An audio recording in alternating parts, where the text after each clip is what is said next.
नमस्कार। हम और हमारा स्वास्थ्य कार्यक्रम के सजीव प्रसारण में आप सभी का स्वागत है। दर्शकों, आज डॉक्टर्स डे है और आज का हमारा जो कार्यक्रम है वह डॉक्टर्स डे पर ही केंद्रित है। और आज हम आपको जानकारी देंगे डॉक्टर्स डे क्यों मनाया जाता है, डॉक्टर्स डे की थीम इस वर्ष क्या रखी गई है। और विशेष रूप से जानकारी देने के लिए आज हमारे साथ हैं वरिष्ठ चिकित्सक डॉक्टर अजय सहाय। आपका स्वागत है डॉक्टर सर। नमस्कार। सबसे पहले हमें ये बताइए कि डॉक्टर्स डे क्यों मनाया जाता है और इस साल का क्या थीम है। डॉक्टर्स डे एक डॉक्टर विधान चंद रॉय थे जी, जो वेस्ट बंगाल से थे और बहुत बड़े डॉक्टर भी थे। बहुत सारे उन्होंने विदेशों से डिग्रियाँ ली और बहुत बड़े समाज सेवक भी थे।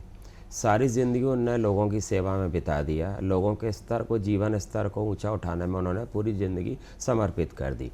तो उनका जो जन्म था आज ही के दिन 1 जुलाई को हुआ था और इसे किस्मती का है या बदकिस्मती का है, उनकी मृत्यु भी 1 जुलाई को ही हुई थी। और बाद में उन्होंने वो आगे चल के वो राजनीति में आ गए थे, लोगों की सेवा करने के उद्देश्य से, और पश्चिम बंगाल के मुख्यमंत्री बने थे और उनकी सेवाओं को देखने के लिए उन्हें भारत रत्न का पुरस्कार या सम्मान दिया गया था। तो उन्हीं की ज़िंदगी को सेलिब्रेट करने के लिए, उन्हें सम्मान देने के लिए, उन्हें श्रद्धांजलि देने के लिए आज पूरे देश में 1 जुलाई को डॉक्टर्स डे मनाया जा रहा है। जी, इसका उद्देश्य होता है कि डॉक्टर्स को जो भी अच्छे काम है उसके लिए प्रेरित करना, उनको उनकी जिम्मेदारियां का एहसास कराना और तरह तरह की समाज सेवी गतिविधियां मतलब का आयोजन करके लोगों को डॉक्टर्स की जिम्मेदारियों और उनके प्रति मान सम्मान जगाने के उद्देश्य से लोगों को जागरूक करना। इस वर्ष की थीम कोरोना पर आधारित है। कोरोना एक वैश्विक महामारी बन के पूरी दुनिया में पैर पसार रहा है जी, और सबसे ज़्यादा अगर अहम भूमिका है ऐसे लोगों की ज़िंदगी बचाने की तो डॉक्टर्स की। तो ऐसे डॉक्टर्स जो कोरोना योद्धा की तरह सभी लोग काम कर रहे हैं, तो उनको ये जिम्मेदारी दी गई है कि इस साल यानी वर्ष 2020 में जो हमारी थीम है वो है कोविड-19 से होने वाली मौतों को कम से कम किया जाए, उन्हें रोका जाए। और इसी के अंतर्गत हमारे देश का हर डॉक्टर 24 घंटे लोगों की सेवा में तत्पर रहेगा। यही हमारी इस साल की थीम है। जी। डॉक्टर साहब, एक कॉलर हमारे साथ जुड़ चुके हैं। Hello hello hello. जी हेलो मैडम, डोंगरगढ़ से जसविंदर सिंह बिट्टू बोल रहा हूँ। जी जी बिट्टू जी, पूछिए क्या सवाल है। डोंगरगढ़ से जसविंदर सिंह बिट्टू। जी जी, पूछिए क्या सवाल है बिट्टू जी। जी मैडम, सबसे पहले तो ये डॉक्टर डे पर मैं सब डॉक्टर लोगों को बधाई देता हूँ जो कोरोना का जो इतना महामारी फैला हुआ है वो रात दिन तन मन धन से पूरी सेवा कर रहे हैं। इसके लिए सबसे पहले तो डॉक्टर साहब और मैडम, उनको सभी मेडिकल स्टाफ को मैं बधाई देता हूँ। और डॉक्टर साहब से मेरा एक कोरोना संबंधित प्रश्न है। डॉक्टर साहब, ये अभी बारिश का मौसम चालू हो चुका है, कोरोना के केस बहुत फैल रहे हैं पूरे छत्तीसगढ़ में। इसके लिए क्या क्या खान पान करना चाहिए, क्या क्या उपाय है, पूरा बताएं। आपने बारिश से जोड़ा है तो पहली बात तो मैं बता दूं कि कोरोना से बचने के लिए कुछ चीज़ें बहुत ज़रूरी होती हैं। हम मास्क लगा कर रहें, सोशल डिस्टेंसिंग बनाएं, कम से कम 6 फीट की दूरी बनाकर रखें। घरों से हम उतना ही निकलें जितना बहुत आवश्यक है। तो बरसात आ रही और आपने बरसात का जिक्र किया तो मैं बता दूं कि गीले मास्क पहनकर ना घूमें, नहीं तो उससे आपको सर्दी होगी और सर्दी होने से फिर आप भी भयग्रस्त हो जाएंगे। बहुत से लोग आते हैं मामूली सर्दी खांसी में, उनको डर लगता है कहीं कोरोना तो नहीं हो गया। तो बरसात में बचें और गीले मास्क ना पहने, पहली हिदायत है। दूसरा, कोरोना से बचने के लिए जैसे मैंने कहा कि मास्क लगा कर रहें, लोगों से दूरी बना कर रखें और अच्छा खान पान रखें। और जो लोग बीमार हैं, वृद्ध हैं, जिनको डायबिटीज़ है यानी शुगर की बीमारी है या पहले से फेफड़ों का संक्रमण है, टीबी है, कैंसर है या जिनको दमे की बीमारी है, जो वृद्ध हैं उनको घरों से नहीं निकलना चाहिए, खासतौर से जो 60 वर्ष से ज़्यादा लोग हैं, क्योंकि इनके शरीर की प्रतिरोधक क्षमता कम होती है। तो उनको ऐसे वायरल इन्फेक्शन, कोरोना ही नहीं दूसरी भी बीमारियां जल्दी अपनी चपेट में ले सकती हैं। आपको बहुत अच्छा खान पान करना है और विटामिन सी और जिंक, इनका बहुत अच्छा रोल है शरीर की प्रतिरोधक क्षमता बढ़ाने में। तो आप ताज़े फलों का सेवन करें, हरी सब्जियों का सेवन करें, अच्छा खान पान रखें, संतुलित भोजन रखें और थोड़ी थोड़ी देर में अगर आप गर्म पानी पीते हैं तो ये बहुत अच्छी बात होगी। गर्म पानी पीने से शरीर के में पानी की मात्रा भी बढ़ती है और गर्म पानी पीने से गले की खराश और ऐसा देखा गया है कि वायरस का प्रभाव कम हो जाता है। और जब भी आप घरों से बाहर निकलें तो दस्ताने पहन सके तो पहने, और जब भी घर के अंदर आएँ तो अपने चप्पल, जूते और कपड़े सब बाहर ही छोड़ दें और अच्छे से हाथों को सैनिटाइज करें या फिर साबुन से हाथ धोकर ही घर में प्रवेश करें। जी डॉक्टर साहब, हमारे साथ एक और कॉलर जुड़ चुके हैं। Hello hello hello. हाँ जी, कौन बोल रहे हैं आप? लक्ष्मी साहब बोल रही हूँ, धमतरी जिला से बात कर रही हूँ। जी जी जी, लक्ष्मी जी पूछिए, क्या सवाल है आपका? मैं गांव बात करी थी, बात कर जी पूछिए, क्या सवाल है आपका? जोर से पूछिए और टीवी बंद कर दीजिए अपना या वॉल्यूम कम कर दीजिए। जी। मेरे को कोरोना सभी चल रहा है, तो मैं पूछना चाहती हूँ, जैसे बच्चे लोग बहुत छोटे हैं और गांव में जैसे बड़े बुजुर्ग जो रहते हैं, तो बच्चे लोग को कैसे मतलब उस कोरोना वायरस से बचा? बच्चे और बुजुर्गों को कोरोना से कैसे हम बचा सकें? अगर सर्दी वर्दी है तो बोल रहे हैं। देखिए, जैसा भी आप हमारा प्रोग्राम देख रहे हैं, आपने अभी देखा है कि ये कोरोना कहाँ से आता है, ये बाहर से आता है। और कोरोना के वायरस कहाँ पाए जाते हैं? आमतौर पे धूल पे पाए जाते हैं। जैसे कोई भी कोरोना संक्रमित व्यक्ति है या रोगी है, जब वो खांसता है, छींकता है, तो कोरोना वास्तव में एक श्वसन तंत्र की बीमारी है, सांस नली और फेफड़ों की बीमारी। जब ये खांसता है, थूकता है या छींकता है, तो इससे जो वायरस है हवा में आ जाते हैं, और ये वायरस थोड़े दूसरे वायरस की अपेक्षा थोड़े बड़े साइज के होते हैं, थोड़े भारी होते हैं, तो धूल पर या किसी भी सतह पे बैठ जाते हैं धूल के साथ। तो जब इन पे हमारा हाथ पड़ता है तो हमारे हाथों में भी ये संक्रमित हो जाते हैं, धूल लग जाती है जिसमें वायरस होते हैं। इसी को जब हम नाक, मुँह, आँखों के पास ले जाते हैं तो ये हमारे शरीर में प्रवेश कर सकते हैं। तो इसीलिए जब आप घर के अंदर रहेंगे तो बाहर से जो धूल है उससे आप संक्रमित होकर घर में नहीं आएंगे, तो घर में वायरस का प्रवेश नहीं होगा। तो आप ये जानना चाहते हैं बच्चे और वृद्धों की सुरक्षा कैसे करें? तो पहली बात तो जो अक्सर जो लोग काम पे जाते हैं वो बड़े लोग होते हैं, बहुत बुजुर्ग लोग काम पर नहीं जाते, आमतौर पे छोटे बच्चे नहीं जाते, तो इनको अधिकतम समय तक आपको घर में रखना चाहिए। इनको घर से ना निकलने दें। और जो लोग घर के बाहर जाते हैं, नौकरी चाकरी काम पे जाते हैं, जब भी आएँ तो मैंने अभी बताया, जूते चप्पल बाहर उतार दें, अपने हाथों को अच्छे से धो लें, अपने कपड़ों को बाहर छोड़ दें, तब प्रवेश करें। तो इससे बाहरी संक्रमण घर में प्रवेश करने नहीं पाएगा। जी डॉक्टर साहब, हमारे साथ एक और कॉलर जुड़ चुके हैं। Hello hello hello. हाँ जी, कौन बोल रहे हैं आप? हाँ, मैं भगत राम पटेल बोल रहा हूँ, गुट्टू बिलासपुर, छत्तीसगढ़ से। जी जी पटेल जी, पूछिए, क्या सवाल है आपका?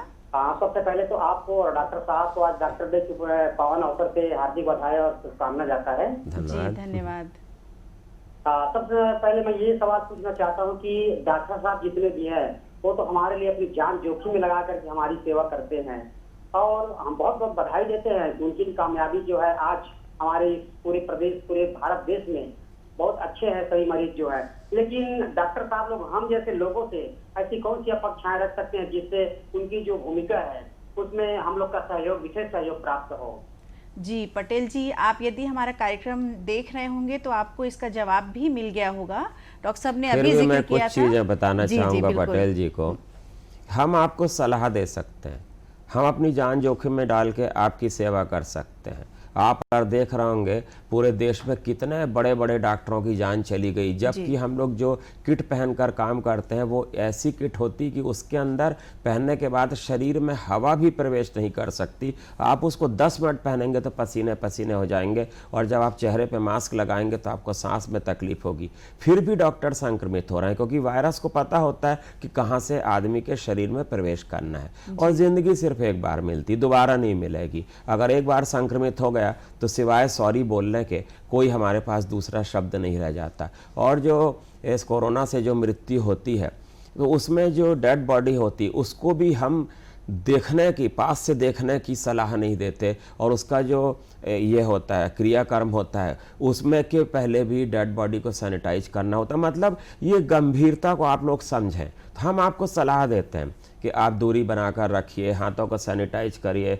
फिर भी आप देख रहे होंगे कि लोग बड़े अपने शौर्य का प्रदर्शन करते हुए झुंड बनाकर बैठे हैं, मास्क नहीं पहन रहे हैं। हमारा आपसे एक हाथ जोड़ के विनम्र निवेदन है कि अगर समाज को मौतों से बचाना है, कोविड-19 से बचाना है, तो आप सब लोग सक्रिय हो जाएं। एक आदमी अगर 2 को समझाएगा, 2 4 को समझाएंगे, तो इस तरह से हमारी बात आपके थ्रू दूसरों तक पहुंचेगी, तभी हम इस महामारी पर नियंत्रण पा सकेंगे। जागरूकता और सावधानी बहुत जरूरी है। सावधानी, और उसके लिए समाज के हर इंसान को एक कोरोना योद्धा की भूमिका निभानी पड़ेगी। सिर्फ हमारी सलाह से कुछ नहीं होता, हमारे दर्द को समझें, हमारी सलाह पर अमल करें, तभी आपकी बधाई हमको जो है ना अच्छे से मतलब आत्मसात हम कर सकेंगे। जी डॉक्टर साहब, हमारे साथ एक और कॉलर जुड़ चुके हैं।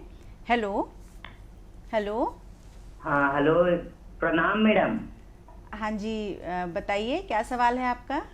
मेरा ये सवाल है कि जैसे कोरोना संक्रमण हुआ है जी जी, वो मरीज अपने घर पे आ चुका है, तो क्या दोबारा से संक्रमण फैलने का खतरा हो सकता है? यानी एक बार ठीक होने के बाद जी, आपने अपना नाम नहीं बताया जी। हाँ, दोबारा से कोरोना वायरस फैल सकता है? जी जी, अपना नाम बताएंगे आप, कहाँ से बोल रहे हैं? वीरेंद्र कुमार यादव, कांकेर जिला, छत्तीसगढ़। जी जी, वीरेंद्र जी का ये कहना है कि एक बार ठीक होने के बाद। आपकी बात समझ ली, और चूंकि ये बीमारी अभी सिर्फ 6 महीने से आई है, इसका अस्तित्व में आई है, और बहुत ज़्यादा इसके बारे में जानकारी नहीं है। और एक वायरस एक ऐसा मतलब जीवाणु होता है जो घड़ी घड़ी अपना स्वरूप बदलता है, हर समय उसका संरचना, स्वरूप और कितना, कभी भी वो गंभीर रूप ले सकता है, कभी भी वो जल्दी से मर भी सकता है। और ये इंसान की प्रतिरोधक क्षमता पे, अंदरूनी शक्ति पे निर्भर करता है कि वो कितना उस पर असर करेगा। ठीक उसी तरह मान लीजिए 2 युद्ध हो रहा है, तो ये कौन जीतेगा इस पर निर्भर करता है किसकी सेना ज़्यादा मजबूत है। इसी तरह किसके शरीर की प्रतिरोधक क्षमता ज़्यादा मजबूत है, उस पर निर्भर करेगा कि वायरस उस पर अटैक करेगा या शरीर वायरस को मार डालेगा।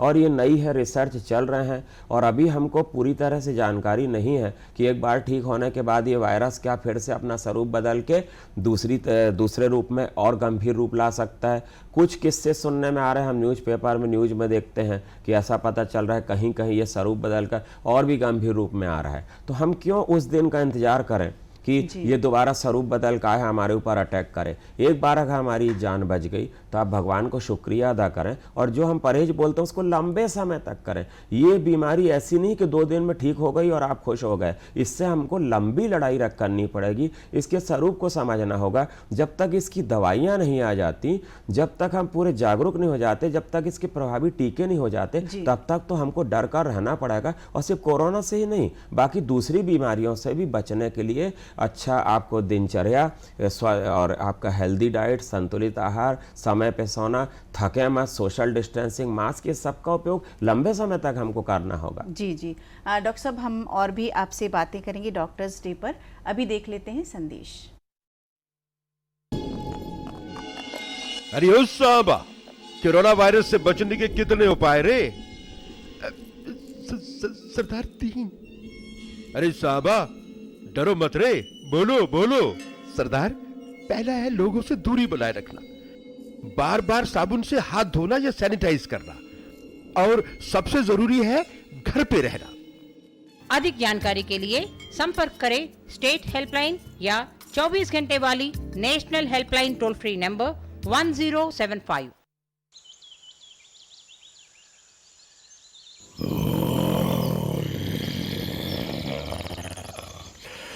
लापरवाही से बाहर मत फिरो, शेर हो या हीरो हो, सवाल खतरों से खेलने का नहीं, जिंदगी का है, या तो खुद का या अपनों का।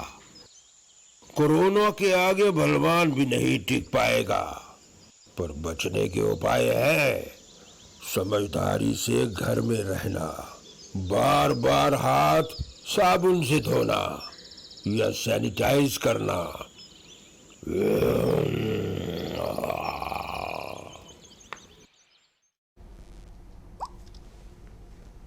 हम और हमारा स्वास्थ्य कार्यक्रम के सजीव प्रसारण में एक बार फिर आपका स्वागत है। आज हम डॉक्टर्स डे पर बात कर रहे हैं। हमारे साथ एक कॉलर जुड़ चुके हैं, उनसे पहले बात करते हैं। हेलो हेलो हेलो, नमस्ते मैम। नमस्ते, कौन बोल रहे हैं आप, कहाँ से बोल रहे हैं? मेरा नाम कुमारी सोनी है, जिला बलौदाबाजार, छत्तीसगढ़ से। जी जी सोनी जी, पूछिए क्या सवाल है? डॉक्टर साहब को भी मेरे तरफ से नमस्ते एंड डॉक्टर डे की हार्दिक बधाई। धन्यवाद धन्यवाद, जय जोहार। सर मैं ये पूछना चाहती थी कि जैसे मतलब मेरा वेट ना आजकल थोड़ा बढ़ रहा है और सीढ़ी से चढ़ती हूँ ना तो भी मुझको थोड़ा सांस जो है एकदम तेज हो जाती है और एकदम थकान टाइप से जी लगता भी है। तो वेट को कम करने के लिए मैं क्या करूँ जिससे थोड़ा वेट जो है कम हो जाए? आपकी उम्र कितनी है? हाँ, उम्र कितनी है आपकी? मेरी उम्र 24 साल है मैम। जी जी डॉक्टर साहब, क्या है कि कुमारी सोनी जी बहुत अच्छा खाना पीना करती हैं, उस पर ध्यान नहीं देती। मुझे लगता है कि आप चाट समोसे बहुत पसंद करती हैं, आप मिठाई, आलू, चावल, तेल वाली चीज़ें बहुत खा रहे होंगे, इसीलिए आपका वज़न बढ़ रहा है। और जब वज़न बढ़ता है तो इंसान थोड़ा सा निष्क्रिय हो जाता है। अगर कोई इंसान घोड़े की तरह दिन भर दौड़ता रहे, सक्रिय रहे और हरी सब्जियां खाए, जैसे गाय घास खाती, कभी किसी गाय का वज़न बढ़ते आपने नहीं देखा। हम लोग बहुत ज़्यादा हाई कैलोरी डाइट लेते हैं, हमारा भोजन संतुलित नहीं होता, वो हेल्दी डाइट नहीं होता। हम जंक फूड खाते हैं, पुराने खाते हैं और हम ज़्यादा एक्सरसाइज नहीं करते, इनसे हमारा वज़न बढ़ता है। तो आप संतुलित भोजन करें, हरी सब्जियां खाएं, पानी खूब पिया करें, चलते फिरते कूदते फांदते रहिए, एक्सरसाइज करिए। अगर वजन घटाना है तो रस्सी कूदें, आप कोई भी दौड़ या गेम मैदान में आकर खेलें, स्क्रीन टाइम कम करें, मोबाइल में बैठकर ज़्यादा समय ना बिताएं। और वैसे इस उम्र की लड़कियों में आमतौर पे कभी कभी थायराइड की भी प्रॉब्लम होती है जिससे वज़न बढ़ता है। तो मेरी सोनी जी को ये सलाह है किसी अच्छे डॉक्टर को दिखा लें और इस एक बार जांच करवा लें, कहीं कोई रोग तो नहीं है अंदर, इस बात को रूल आउट करना बहुत ज़रूरी है। जी डॉक्टर साहब, हमारे साथ एक और कॉलर जुड़ चुके हैं। हेलो हेलो हेलो, क्या नाम है आपका, कहाँ से बोल रहे हैं? तामेश्वर येदू। जी, सबसे पहले तो आप अपना जो टीवी सेट है उसका वॉल्यूम कम कर दीजिए। अच्छा जी, अब पूछिए यदु जी, क्या सवाल है आपका? जैसे कि मैं हॉस्पिटल में जॉब करता हूँ मैम, जी, तो फिर वहाँ से जैसे कि संक्रमित पेशेंट जैसे आ जाते हैं, तो फिर जैसे कि पता नहीं रहता हम लोग की कि किसको ऐसा ऐसा प्रॉब्लम है करके। जी, फिर जैसे इसमें टेस्ट वेस्ट करने के लिए क्या सावधानी बरतनी पड़ेगी? जैसा कि मैंने आपको बताया कि एक तो आप मास्क का नियमित रूप से प्रयोग करें, बरसात आ रही है, गीले मास्क मत पहने बल्कि 2-3 मास्क एक्स्ट्रा रखें। दूसरा, मास्क को फिर जैसे हम बताते हैं डिस्पोज कर दें, मास्क को बार बार बदल दें आप। तीसरा, आप दूरी बनाकर रखें, सोशल डिस्टेंसिंग रखें, ज़्यादा पास मत जाएं।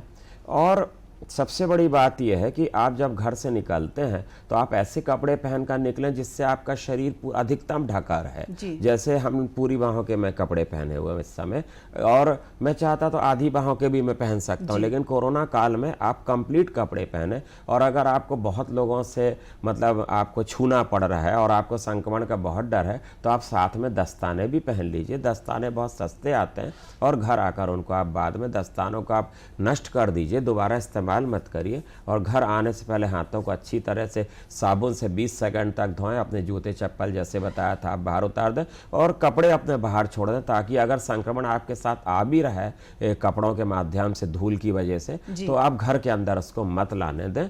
और जब भी आप फैक्ट्री में या काम कर रहे हैं तो ऐसी कोशिश करिए कि अपने हाथों से अपनी नाक को, मुंह को और आंखों को टच मत करें, क्योंकि इन्हीं मार्क से सैनिटाइज और इन्हीं मार्क से वायरस का प्रवेश होता है। जी डॉक्टर साहब, हमारे साथ एक और कॉलर जुड़ चुके हैं। हेलो हेलो हेलो, हाँ जी, कौन बोल रहे हैं आप, कहाँ से बोल रहे हैं? बसंत जंगेल, राजनांदगांव जिला, छत्तीसगढ़, देवपुरा। जी जी जी जंगेल जी, पूछिए क्या सवाल है आपका? हम अगर कहीं जाए, सामने वाले व्यक्ति को कोरोना है तो कैसे पहचाने, कैसे बचें? जी, कोरोना का लक्षण क्या है? जी जी जी, बहुत अच्छा सवाल आप है। लक्षण ही जानना चाह रहे हैं, बहुत अच्छा सवाल है। देखिए, अभी बरसात भी आ रही है तो एक सर्दी, खांसी, नज़ला और ये सब तो एक आम बातें हो जाएंगी, लेकिन ऐसा नहीं है कि किसी व्यक्ति को अगर खांसी हो आ रही है, छींक रहा है तो इसका मतलब कोरोना है। एक थोड़े सी पॉजिटिव ख्यालात रखने चाहिए। दूसरा, जो कोरोना है ये मैं आपको बता दूं कि ये श्वसन मार्ग से प्रवेश करता है। ये श्वास नली की बीमारी, फेफड़ों की बीमारी है। तो इसमें शुरुआत में क्या होता है कि सूखी खांसी, गले में खराश और हल्का सा बुखार, और हाथ पैर दुखते हैं। तो ये 3-4 दिन तक ऐसा हो सकता है। लेकिन जो कोरोना के खास लक्षण हैं, इसमें सांस में अचानक तकलीफ होने लगती है, ऐसा लगता ऑक्सीजन नहीं जा रही और जैसे किसी ने भारी वजन छाती पे रख दिया, दबा रहा है छाती को। ऐसे शरीर में जब सांस अंदर नहीं जाती तो ऑक्सीजन कम आने लगती है, जिसको डॉक्टर लोग एक छोटी सी मशीन आती है, बहुत सस्ती होती है, 1,500-2 हज़ार रुपये की, पल्स ऑक्सीमीटर, उससे नाप लेते हैं कि शरीर में ऑक्सीजन कहीं कम तो नहीं हो रही है। ये 90% से ज़्यादा होनी चाहिए जी। दूसरा, सांस में तकलीफ, दम घुटना और उसके साथ साथ बुखार। और ऐसे मरीजों को ये देखा गया है कि इनकी जो है ना सूंघने की और जो स्वाद की क्षमता भी धीरे धीरे कम होने लगती है। अगर यही रोग आगे बढ़ गया तो रेस्पिरेटरी सिस्टम फेल होने लगता है और नाना प्रकार के संक्रमण शरीर को घेर लेते हैं और मल्टी ऑर्गन फेलुअर से मरीज की मौत हो सकती है। तो मोटे मोटे लक्षण ये है, किसी भी व्यक्ति को सूखी खांसी आ रही है, गले में खराश है, बुखार है, हाथ पैर में दर्द है, बीमार दिख रहा है और अगर ऐसा लग रहा हो हाँफ रहा है तो आपको दूरी बना लेनी चाहिए और हॉस्पिटल भेजने के लिए प्रबंध करना चाहिए या सलाह देनी चाहिए या गवर्नमेंट ऑफिशियल्स को खबर करें कि एक ऐसा संदिग्ध है, ताकि उसको अपने साधन से हॉस्पिटल शिफ्ट कर सके। जी डॉक्टर साहब, बार बार एक ही चीज़ हमको सुनने में आ रहा है कि रोग प्रतिरोधक क्षमता जिनकी कम है उन्हीं के अंदर ये संक्रमण फैलने की आशंका सबसे ज़्यादा होती है। तो ऐसे कौन से व्यक्ति हैं जिसको ये संक्रमण फैलने का देखिए, जो छोटे बच्चे होते हैं उनकी प्रतिरोधक क्षमता विकसित नहीं होती और जो बुजुर्ग हैं, खास तौर से 60 साल से ज़्यादा या बुजुर्ग नहीं भी है लेकिन अगर उनका कोई भी गंभीर क्रॉनिक बीमारी है, जैसे आप देखिए किसी को डायबिटीज है तो डायबिटीज शरीर के सभी अंगों को जो है ना प्रभावित करता है, क्षतिग्रस्त करती है अगर कंट्रोल ना हो, और प्रतिरोधक क्षमता कम करती है। जिसको ट्यूबरकुलोसिस हो या सांस की बीमारी हो, दमा हो, या जो लोग बहुत स्मोकिंग करते हैं, गांजा वगैरह पीते हैं, तो इनसे भी फेफड़े इनके कमजोर होते हैं। या HIV एड्स से कोई अगर ग्रसित हो तो इन लोगों की, या कोई लंबे समय से बीमार चल रहा हो या लीवर की डिसीज हो, शराब पीता हो बहुत ज़्यादा, स्मोकिंग करता हो, तो ऐसे लोगों को हम कहेंगे कि इनकी प्रतिरोधक क्षमता कम है और इस संक्रमण का शिकार ज़्यादा मतलब इनमें अनुपात हो सकता है। जी डॉक्टर साहब, हमारे साथ एक कॉलर जुड़ चुके हैं। हेलो हेलो, हाँ जी, नमस्ते मैडम। नमस्ते, अपना नाम? मैं दिव्या चंद्राकर, छत्तीसगढ़, जिला पालोद। जी दिव्या जी, पूछिए, क्या सवाल है आपका? मेरे को 3-4 दिन से फीवर हो रहा है मैडम जी, और वो ना मतलब ठीक ही नहीं हो रहा है, मतलब सुई भी लगवा ली हूँ, ठीक ही नहीं हो रहा है। जी।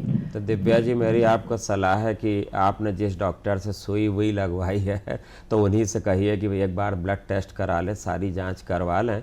अगर ठीक है, किसी ने भी डॉक्टर के पास जाते हैं तो हम कहते हैं कि ज़्यादा खर्चा मत कराओ, लेकिन 3-4 दिन बहुत होते हैं। अगर इंजेक्शन और दवाई के बाद ही बुखार नहीं उतर रहा है तो दिव्या जी को मेरी सलाह है कि थोड़े से ब्लड टेस्ट वगैरह करा लें या किसी सीनियर डॉक्टर को दिखा लें, बीमार ना रहें, स्वस्थ रहें और घर में रहें। जी डॉक्टर साहब, रोग प्रतिरोधक क्षमता को हम कैसे बढ़ा सकते हैं? अच्छा खान पान, संतुलित भोजन, गरिष्ठ भोजन ना हो, हरी सब्जियां, ताजे फल, गर्म पानी, कोरोना काल में गर्म पानी की हम सलाह देते हैं बार बार, ताकि शरीर में पानी पर्याप्त मात्रा में रहे।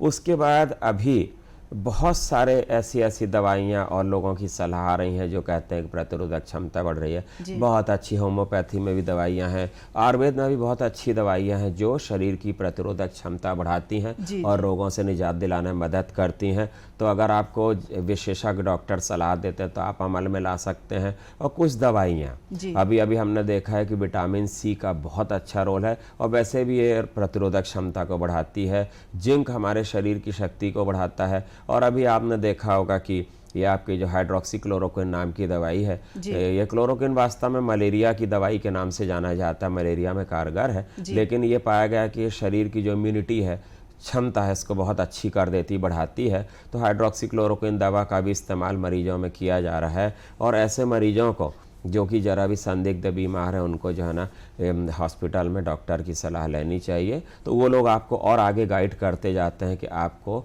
कैसे इन बीमारियों से लड़ना है और अपने आप को बचा कर रखना है। डॉक्टर साहब, मलेरिया की अभी आपने बात की, अभी बारिश का मौसम है और ख़ासकर हम अपने छत्तीसगढ़ की बात करें तो यहाँ पर वेक्टर जनित रोगों का प्रकोप काफ़ी बढ़ जाता है। मलेरिया है, फाइलेरिया है, इसके अलावा डेंगू है। तो इसके बारे में हम जानना चाहेंगे कि हमारे जो दर्शक हैं उनके लिए कि किस प्रकार की सावधानी वो रखें। देखिए, बरसात आ रही है तो ब्रीडिंग सीजन है, अब इनकी जो है ना उत्पत्ति होगी, जनसंख्या तेजी से बढ़ेगी मच्छरों की, और जो एनाफिलीज मच्छर है उससे मलेरिया भी फैल्सीपेरम जानलेवा होता है जो ब्रेन में जाता है। दूसरा वाइवेक्स जो लंबा चलता जाता है, बार बार अटैक आते हैं। और दूसरी प्रॉब्लम जो एडी मच्छर साफ पानी में जो पनपते हैं उनसे चिकनगुनिया, डेंगू फीवर का डर होता है। और गंदे पानी में क्यूलेक्स मच्छर पड़ते हैं जो हाथी पाँव फाइलेरिया करते हैं। तो सीधे सीधे हमको जो पानी के स्रोत हैं उनको जो है ना बचाव करके रखना है। अगर कहीं भी पानी इकट्ठा हो रहा है तो उसमें मच्छरों की उत्पत्ति होती है, क्योंकि मच्छर कोई भी हो, भले ही कुछ साफ पानी में अंडे देते हैं, कुछ गंदे पानी में, लेकिन अंडे तो पानी में ही देते हैं, उनका जीवन पानी से ही शुरू होता है। तो हमको पानी के स्रोतों को खाली करना होगा। हफ्ते के अंदर हम जो भी कंटेनर है निश्चित रूप से उनका पानी गिरा दें, और जो गमले हैं, टायर ट्यूब पड़े, उन्हें पानी इकट्ठा ना होने दें, पानी को बह जाने दें। और दूसरा, मच्छरों का प्रकोप बढ़ेगा तो हमको खुद को भी सुरक्षित रखना होगा। तो हम घरों में मच्छरदानी का उपयोग सिर्फ बरसात में नहीं, साल भर मच्छरदानी का उपयोग करें। घरों के अंदर जाली लगा कर रखें, और बहुत सारे रिपेलेंट्स आते हैं, कुछ लिक्विड आते हैं जो भी बाजार में मिलते हैं, उनका भी हम उपयोग कर सकते हैं। और मैंने जैसा कहा, कोरोना काल में ही नहीं सिर्फ बल्कि हमेशा आप कवर्ड होकर निकलिए, घर में से बाहर पूरे कपड़े पहनकर निकलिए, क्योंकि कुछ मच्छर जो एडिस टाइप को दिन में काटते हैं, जो मलेरिया के मच्छरों शाम को, रात को काटते हैं। तो जब आप पूरे ढके रहेंगे तो मच्छर आपको काट नहीं पाएंगे, क्योंकि उनका डंक बड़ा कमजोर होता है। वो अगर कपड़े आप अच्छे पहने तो उसको भेद नहीं सकता हो। जी डॉक्टर साहब, वापस हम कोरोना की ओर आते हैं। हमने देखा है कि लोगों के द्वारा काफ़ी भेदभाव किया जा रहा है, कोई क्वारंटाइन में है उनके साथ में, या फिर जो संक्रमित व्यक्ति ठीक होकर वापस आ गया है तो भी उनके साथ काफ़ी भेदभाव किया जाता है। इवन हमने देखा है कि जो हमारे कोरोना योद्धा हैं जो काम कर रहे हैं उनके साथ भी काफ़ी भेदभाव किया जा रहा है। तो ये कहाँ तक उचित है? अच्छी बात नहीं है, और यही सब संदेश पहुंचाने के लिए तो डॉक्टर्स डे सेलिब्रेट करते हैं हम। और